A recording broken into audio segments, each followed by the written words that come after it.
Different education point YouTube channel में आपका हार्दिक स्वागत है। आज हम इस पार्ट में उच्चतम न्यायालय के संदर्भ में अनुच्छेद 126, 127 और 128 पर चर्चा करेंगे। जिन्होंने उच्चतम न्यायालय की पहले वाली वीडियो नहीं देखी है वो ऊपर दिए हुए आई बटन को क्लिक करके उन वीडियो को देख सकते हैं। तो बिना देर किए आइए शुरू करते हैं आज की क्लास। कार्यवाहक मुख्य न्यायाधीश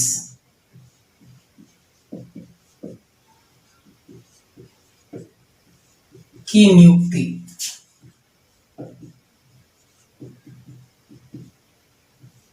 सबसे पहले हम चर्चा करेंगे कार्यवाहक मुख्य न्यायाधीश की नियुक्ति। अनुच्छेद 126 के अनुसार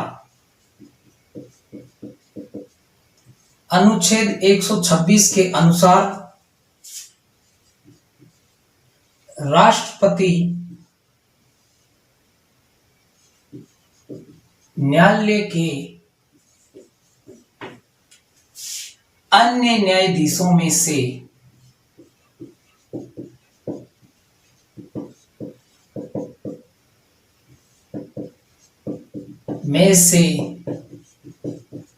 किसी भी न्यायाधीश को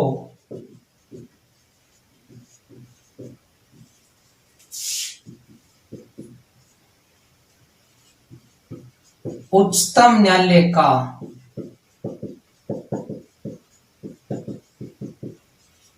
मुख्य न्यायाधीश नियुक्त कर सकता है।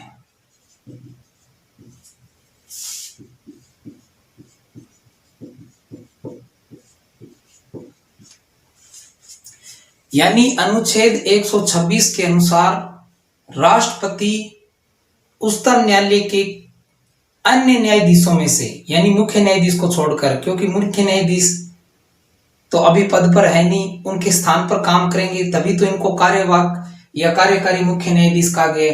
तो राष्ट्रपति न्यायालय के अन्य न्यायाधीशों में से किसी भी न्यायाधीश को भारत के उच्चतम न्यायालय का मुख्य न्यायाधीश नियुक्त कर सकता है, मुख्य न्यायाधीश के पद पर नियुक्त कर सकता है न्यायालय के किसी भी न्यायाधीश को। ठीक है। और कब नियुक्त करता है? जब उच्चतम न्यायालय के मुख्य न्यायाधीश का पद रिक्त हो।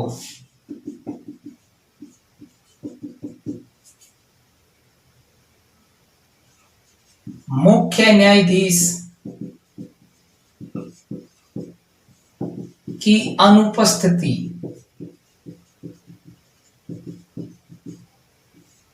के कारण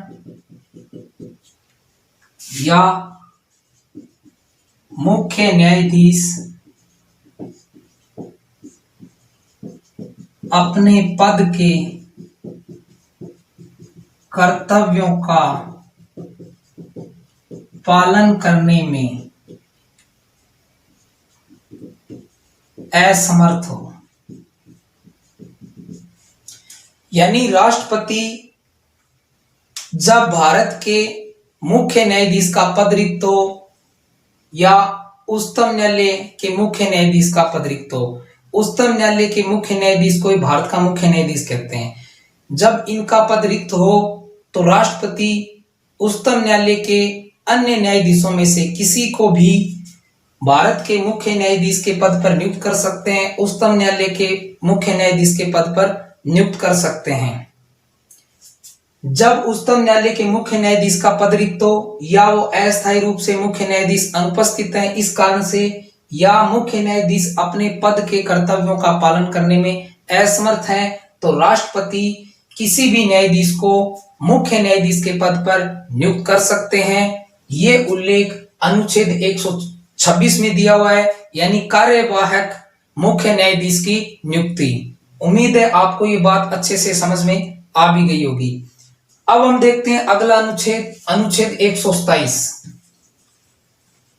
अब हम चर्चा करेंगे तदर्थ न्यायाधीशों की नियुक्ति के बारे में।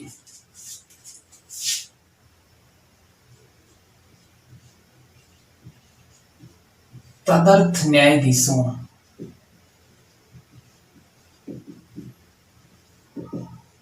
की नियुक्ति।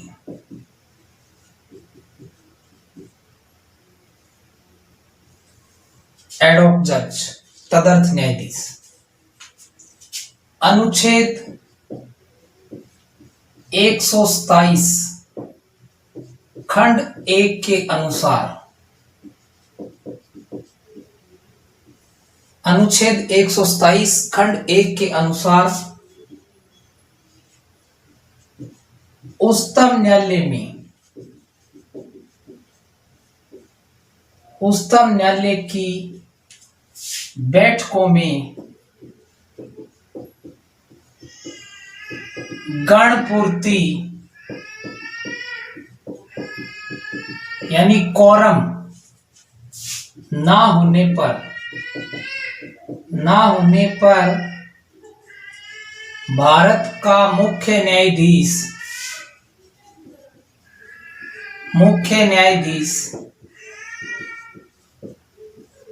किसी उच्च न्यायालय के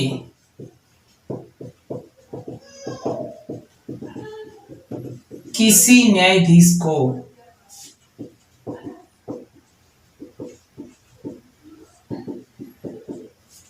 जो उच्चतम न्यायालय का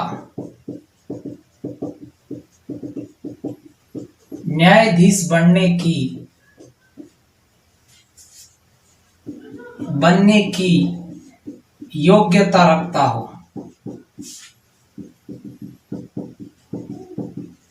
उसे उच्चतम न्यायालय में तदर्थ न्यायाधीश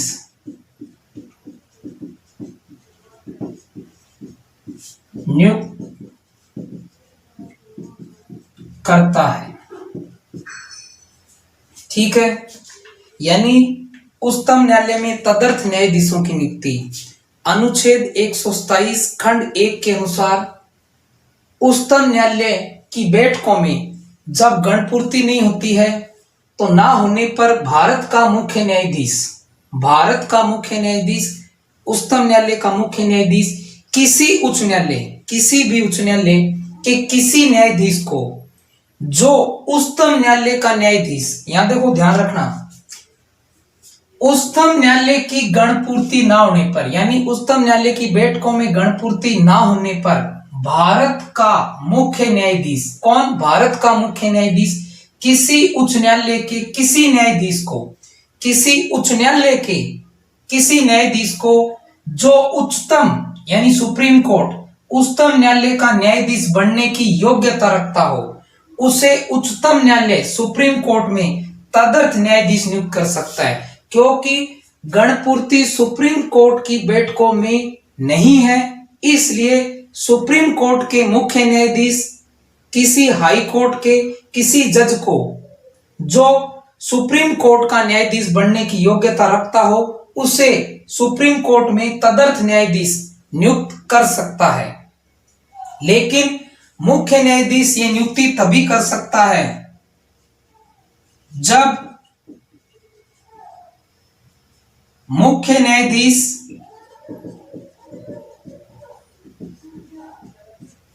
संबंधित उच्च न्यायालय के मुख्य न्यायाधीश से परामर्श व राष्ट्रपति की मंजूरी के बाद ही तदर्थ न्यायाधीश नियुक्त कर सकता है।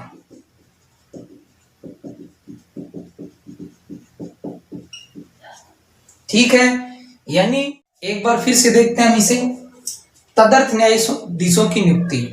अनुच्छेद 127 खंड 1 के अनुसार जब उच्चतम न्यायालय उसकी बैठकों में गणपूर्ति ना हो तो उच्चतम न्यायालय का मुख्य न्यायाधीश किसी उच्च न्यायालय के किसी न्यायाधीश को तदर्थ न्यायाधीश नियुक्त कर सकता है, लेकिन वह उच्चतम न्यायालय का न्यायाधीश बनने की योग्यता रखता हो। ऐसे न्यायाधीश को तदर्थ न्यायाधीश नियुक्त कर सकता है।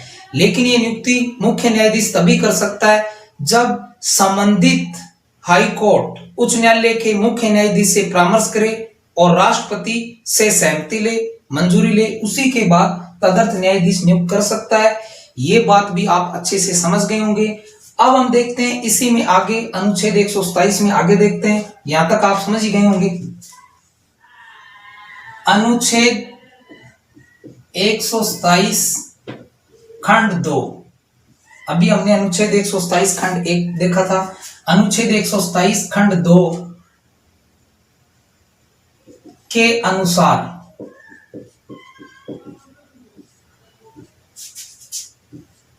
तदर्थ न्यायाधीश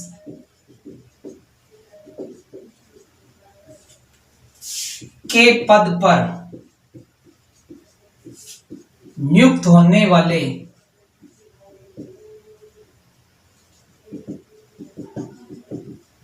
व्यक्ति का कर्तव्य होगा कि वह अपने अन्य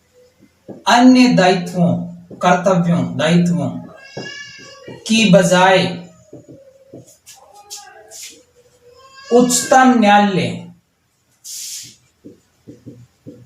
उच्चतम न्यायालय के न्यायाधीश के कर्तव्यों या दायित्वों को अधिक ज्यादा वरीयता देगा। ठीक है। अनुच्छेद 127 खंड 2 के अनुसार एक बात तो ये होगी कि तदर्थ न्यायाधीश के पद पर नियुक्त होने वाले व्यक्ति का कर्तव्य होगा कि वह अपने अन्य दायित्वों की बजाय उच्चतम न्यायालय के न्यायाधीशों के दायित्वों को अधिक वरीयता देगा।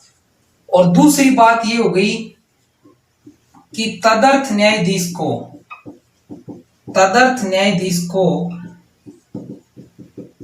नियमित न्यायाधीश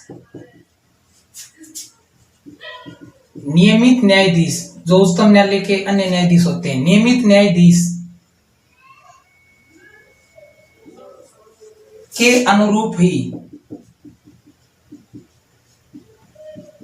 सभी सुविधाएं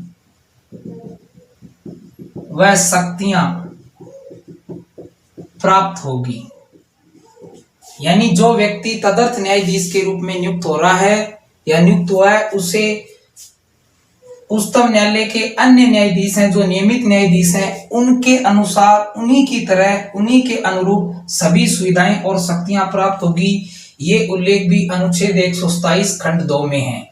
ठीक है। हमने तदर्थ न्यायाधीशों की नियुक्ति के बारे में भी जान लिया, कार्यकारी मुख्य न्यायाधीश की नियुक्ति के बारे में भी जान लिया, यानी अनुच्छेद 126 और अनुच्छेद 127 पर भी चर्चा कर ली। अब आप आगे देखते हैं अनुच्छेद 128 सेवानिवृत्त न्यायाधीशों की पुनर्नियुक्ति के बारे में।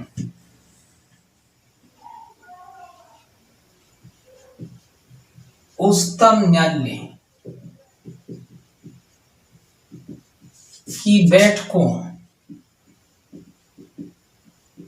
में सेवानिवृत्त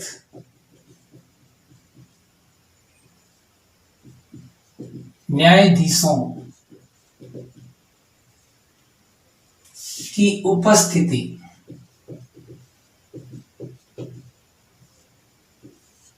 उच्चतम न्यायालय की बैठकों में सेवानिवृत्त न्यायाधीशों की उपस्थिति अनुच्छेद 128 के अनुसार, अनुच्छेद 128 के अनुसार उच्चतम न्यायालय की बैठकों में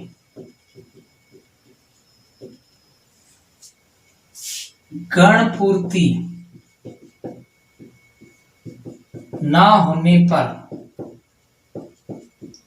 भारत का मुख्य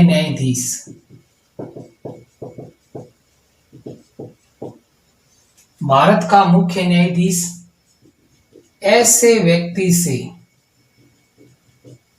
ऐसे व्यक्ति से जो उच्चतम न्यायालय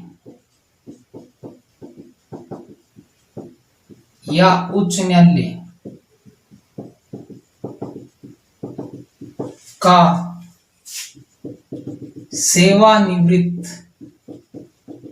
न्यायाधीश हो तथा उच्चतम न्यायालय का न्यायाधीश बनने की योग्यता रखता हो से परामर्श कर तथा भारत के राष्ट्रपति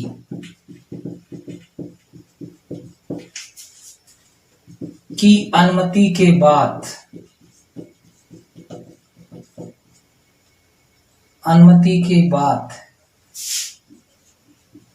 उच्चतम न्यायालय में बैठने तथा कार्य करने का अनुरोध कर सकता है।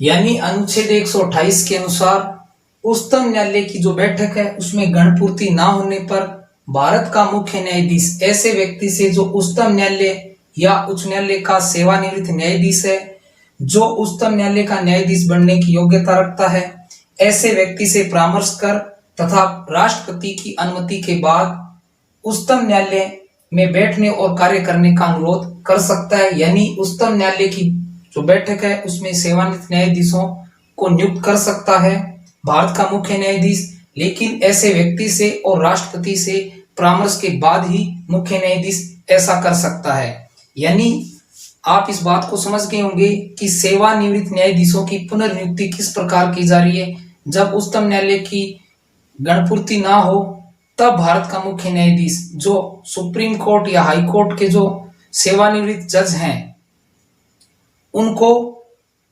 न्यायाधीश के रूप में यहाँ नियुक्त कर सकता है, ऐसे व्यक्ति और राष्ट्रपति से परामर्श के बाद ही। ठीक है, अब हम इसमें आगे और देखते हैं अनुच्छेद 128 में इससे आगे। अब हम आगे देखते हैं, अभी हमने देखा कि सेवानिवृत्त न्यायाधीशों की जो पुनर्नियुक्ति है किस प्रकार हुई है। तो इस प्रकार बैठने एवं कार्य करने के दौरान वह राष्ट्रपति द्वारा निर्धारित भत्तों का हकदार होगा। यानी जो सेवानिवृत्त न्यायाधीशों की पुनर्नियुक्ति हुई है तो उस व्यक्ति को बैठने और कार्य करने के दौरान उच्चतम न्यायालय में न्यायाधीश के रूप में जब वो कार्य कर रहा है उस दौरान राष्ट्रपति द्वारा निर्धारित भत्तों का वह हकदार होगा। एक बात होगी ये। दूसरी बात ये होगी कि उसे न्यायाधीश की सभी शक्तियां एवं विशेषाधिकार प्राप्त होंगे। ठीक है, यानी उसे न्यायाधीश की सभी शक्तियां विशेषाधिकार प्राप्त होंगे जब वो कार्य कर रहा है। लेकिन वह उच्चतम न्यायालय का न्यायाधीश नहीं समझा जाएगा।